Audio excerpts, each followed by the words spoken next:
जिले के चितबड़ा गांव थाना क्षेत्र के अंतर्गत रामपुर चीट में निवास प्रमाण पत्र से संबंधित जांच के दौरान जमकर मारपीट हुआ था, जिसका वीडियो सोशल मीडिया पर तेजी से वायरल हो रहा है। पूरा मामला पूर्व कोटेदार के खिलाफ शिकायत पर नायब तहसीलदार जांच में गए थे और जांच के दौरान ही कुछ लोग आपस में भिड़ गए। इस दौरान नायब तहसीलदार के सामने ही जमकर मारपीट हुई, जिसका वीडियो मौके पर लगे सीसीटीवी कैमरे में कैद हो गया। वहीं पुलिस ने 9 लोगों के ऊपर मुकदमा दर्ज कर 4 लोगों को गिरफ्तार कर चुकी है और अन्य लोगों के तलाश में पुलिस जुटी हुई है। जी, क्या हुआ था आपके घर पे? कौन लोग थे? कैसे ये घटना घटी और कैसे घर में घुसकर आपको मार? देखिए, प्रतिदिन की भांति हम 21 तारीख को भी प्रतिदिन की भांति हम अपने काम से भलिया आए थे और हमें कुछ जानकारी भी नहीं था और एकाएक निवास प्रमाण पत्र की जांच के लिए तहसीलदार महोदय गांव पे गए थे और निवास से संबंधित जब जांच होने लगा तो तहसीलदार महोदय कहे कि नहीं, उनके यहाँ पहले जांच होगा, आप लोग वहाँ नहीं आ सकते हैं। हम लोग कहे कि ठीक है। उसके बाद वो कहे कि नहीं, आपके यहाँ जब जांच होगी तो वो लोग भी आपके घर नहीं जाएंगे। जब उनके घर जांच हुआ तो हम लोग नहीं गए। जब हमारे घर जांच होने लगा तो वो लोग एकाएक सैकड़ों की संख्या में आकर के घर में घुस करके, और अकेली महिलाएं थी और महिलाओं के साथ वो लोग मारपीट करना शुरू कर दिए, जिसमें ब्रेंच वगैरह सब कुछ टूट गया और महिलाएं भी चोट लगा है। तो आखिर क्या वजह थी, किन बातों को लेकर ये मारपीट हुई? जिसका पहले कोटा चल रहा था वो करनई के निवासी थे, जो ब्लॉक हनुमानगंज में ही आता है, और फर्जी निवास पे वो रामपुर चीट में कोटा चला रहे थे और सही से राशन भी नहीं बांट रहे थे।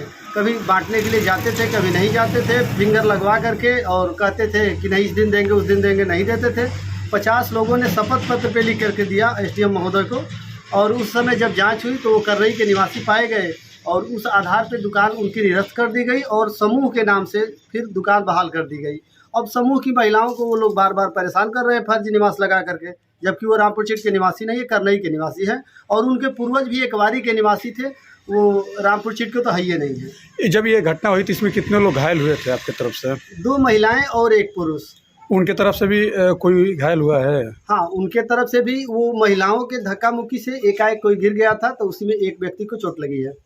तो इस पूरे प्रकरण को लेकर प्रशासन की अब तक क्या कार्रवाई रही, कैसा उसका कार्रवाई, और इस कार्रवाई को आप कैसे देखते हैं? देखिए, प्रशासन अपने हिसाब से वो तो कह रहा है कि हमने कार्रवाई कर दिया, लेकिन अभी मुझे एफआईआर की कॉपी नहीं मिली है। जब कॉपी मिलेगी तब तो हम जानेंगे कि कौन कौन सी धारा लगी है और किस तरह से हुआ है। ग्राम प्रधान रामपुर चीट प्रतिनिधि। जी आनंद जी, अभी आपके गांव में एक सीसीटीवी फुटेज वायरल हुआ है, मारपीट का एक वीडियो वायरल हो रहा है, क्या है ये पूरा प्रकरण? ये पूरा प्रकरण दुकान का मामला है। विगत 25 वर्षों से विजय बहादुर यादव हमारे ग्राम सभा में राशन की दुकान का वितरण कर रहे थे। किसी कारणवश उनका जमीनी वहाँ नवरसा रजवाड़ में मिला हुआ है और उसको दिखाकर प्रतिद्वंदी जो है दुकान निलंबित कराकर अपने नाम करा लिए थे। चूँकि कोर्ट का आदेश आ गया है, उच्च अधिकारियों द्वारा जांच किया है विजय बहादुर यादव की दुकान। तो किस लिए झगड़ा हुआ था? झगड़ा हुए नायब तहसीलदार साहब गए थे, थर्ड पर्सन एक वहाँ पे बैंक है, लोग अपना पैसा निकालने गए थे।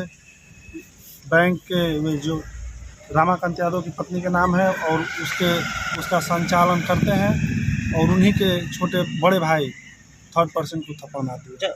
बच्चे का कहना है कि आप लोग बैंक में भी घुस गए थे मारपीट करते हुए, आपका नियत क्या था, आप बताएं। नियत तो कुछ नहीं था, उन्हीं की नियत गड़बड़ थी कि जो बंद कमरे में राशन की दुकान की ये वितरण है, बैंक आया था जांच, उसको बंद कमरे में कराने का कार्य चल रहा था। तो आप लोग बात को लेकर झगड़ा हुआ? वो पैसा निकालने गए थे, थर्ड पर्सन उनसे झगड़ा हुआ है। उसमें विजय बहादुर यादव से कोई मतलब नहीं है, लेकिन आरोप लग रहा है ना। आरोप लगाने वाले तो कुछ भी लगा सकते हैं। यूपी 60 न्यूज के लिए बलिया से अमित कुमार की रिपोर्ट।